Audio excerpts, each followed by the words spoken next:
Hey guys, welcome back my channel and today our topic is communication. So first हम पढ़ेंगे कि communication है क्या. The transfer of information from one place to another place using some short of medium is called communication. मतलब जब हम अपनी information transfer करते हैं one place to another by using short of medium, that is called communication. The communication could be in any form. Communication जो है हमारी वो किसी भी फॉर्म में हो सकती है, सच एज साउंड या फिर इलेक्ट्रिकल सिग्नल. सो एक और डेफिनेशन बताऊँ मैं आपको, कम्युनिकेशन का मीनिंग बताऊँ कि it is a the act of giving, receiving and sharing information, in the other words talking or writing and listening or reading. मतलब कि giving, receiving end sharing information in the other words. मतलब ये हम जब sharing informations in the other word, किसी हम अपनी information जो है वो शेयर करते हैं इन दी अदर वर्ड्स, मतलब टॉकिंग में या फिर रिटन वे में या फिर लिसनिंग में या फिर रीडिंग में. Good communicators listen carefully. जो गुड कम्युनिकेटर होते हैं वो लिसन केयरफुली होते हैं. स्पीक और right clearly and respect different opinions. वो डिफरेंट ओपिनियंस जो होते हैं उनकी रिस्पेक्ट करते हैं. एंड स्पीक और राइट क्लियरली, वो स्पीक और राइट जो है वो क्लियरली करते हैं. देन नेक्स्ट वन है कि कम्युनिकेशन जो है इसके 4 बेसिक स्टाइल हैं. मतलब ये कम्युनिकेशन जो है वो 4 टाइप्स का है. मतलब उसके बेसिक स्टाइल हैं कि कम्युनिकेशन किस किस तरह का होता है. फर्स्ट है passive, second one is aggressive, third one is passive aggressive and last one is assertive. तो पैसिव क्या है कि जो काफ़ी ज़्यादा कॉन्फिडेंट नहीं होते, अपनी बात जो है दूसरों को सही तरह से समझा नहीं पाते या बता नहीं पाते दूसरे पर्सन को अपनी बात सही ढंग से, दैट इज़ पैसिव. अब अग्रेसिव क्या है? अग्रेसिव वो होते हैं जो बहुत ज़्यादा गुस्सा करते हैं. मतलब जिनको अपनी बात शेयर करने का सिर्फ एक ही तरीका आता है कि चिल्लाओ. और third one is passive aggressive, कि जो पर्सन ज़्यादा कॉन्फिडेंट नहीं है और अपनी बात जो है वो क्लियरिटी से किसी दूसरे से बता नहीं पाते, जो बहुत समय से किसी बात को छुपाए रखते हैं, मीन्स शेयर नहीं कर पाते, जिससे वो अग्रेसिव हो जाते हैं, उनमें गुस्सा आ जाता है, that is passive aggressive. And last one जो हमारा बेसिक इन्फॉर्मेशन स्टाइल है कम्युनिकेशन का, वो है असर्टिव. असर्टिव जो है वो ना ही पैसिव होते हैं ना ही अग्रेसिव होते हैं. ये कॉन्फिडेंट होते हैं, इनकी बातों में करेक्टनेस होती है. ये अपनी बात जो बहुत अच्छे से शेयर कर पाते हैं, कॉन्फिडेंट वे में शेयर कर पाते हैं, जिससे जो है ऑर्गेनाइजेशन जो है बहुत आगे तक जाती है और ये बहुत सक्सेसफुल होते हैं. किसी ऑर्गेनाइजेशन को ग्रो करने के लिए, किसी ऑर्गेनाइजेशन को चलाने के लिए एक जो पर्सन है उसका बिहेवियर जो है वो असर्टिव होना चाहिए. असर्टिव इसीलिए होना चाहिए ताकि वो अपनी ऑर्गेनाइजेशन को ज़्यादा से ज़्यादा ग्रो कर सके.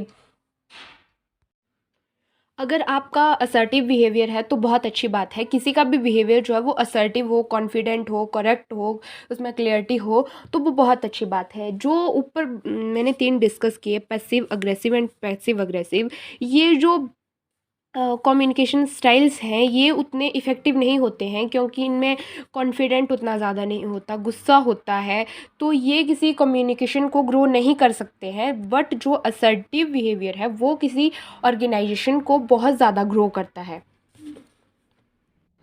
जैसे मैंने नीचे एक डायग्राम जैसी बनाई हुई है कि एक इफ़ेक्टिव कम्युनिकेशन कैसा होता है. एक इफ़ेक्टिव कम्युनिकेशन वैसा होता है जिसमें करेक्टनेस हो. मतलब जब हम अपनी बात दूसरों के साथ शेयर कर रहे हैं तो हमारी बातों में करेक्टनेस हो.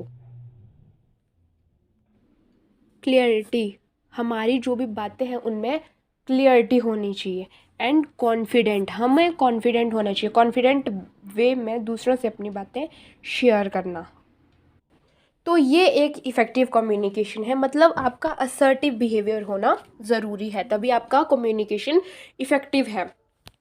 देन हम पढ़ेंगे कि कम्युनिकेशन प्रोसेस क्या है और उसमें क्या क्या स्टेप्स जो हैं वो आते हैं. Communication process: when a person decide to convey a fact, idea और emotion to other, he sets to communication process rolling. जब एक पर्सन डिसाइड करता है कि वो अपने थाट्स, अपने आइडियाज़, इमोशन, फीलिंग दूसरों के साथ करेगा या शेयर करता है, दैट इज़ कम्युनिकेशन प्रोसेस। मतलब तो वो कम्युनिकेशन प्रोसेस जो है वो स्टार्ट करता है। The process of communication for following elements. Communication process जो है उसके एलिमेंट जो है फॉर फॉलोइंग है, मतलब उसके एलिमेंट क्या है?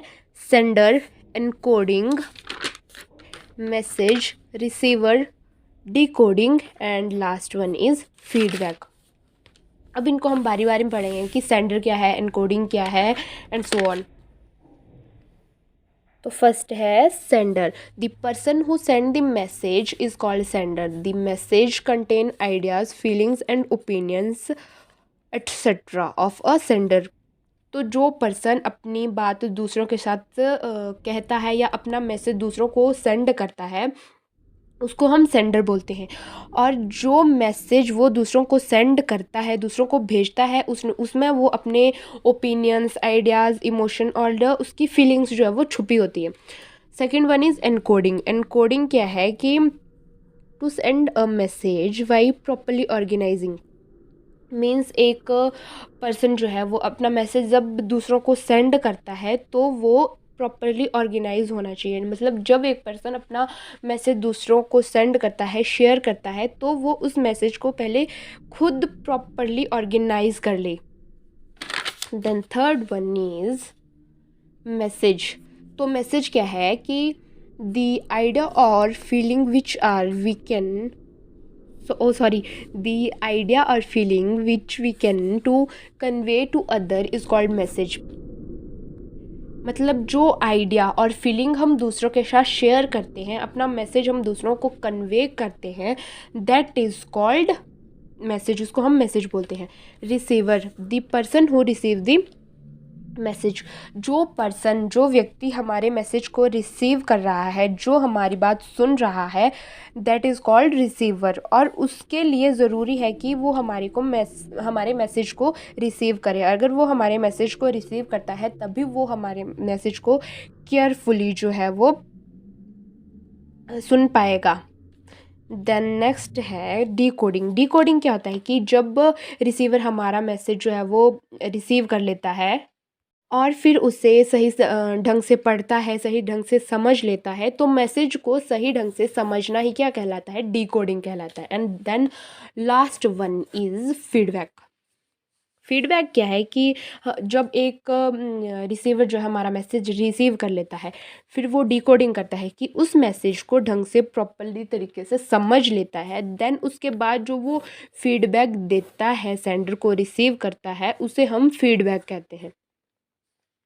The process of communication get completed when receiver gives feedback to the sender।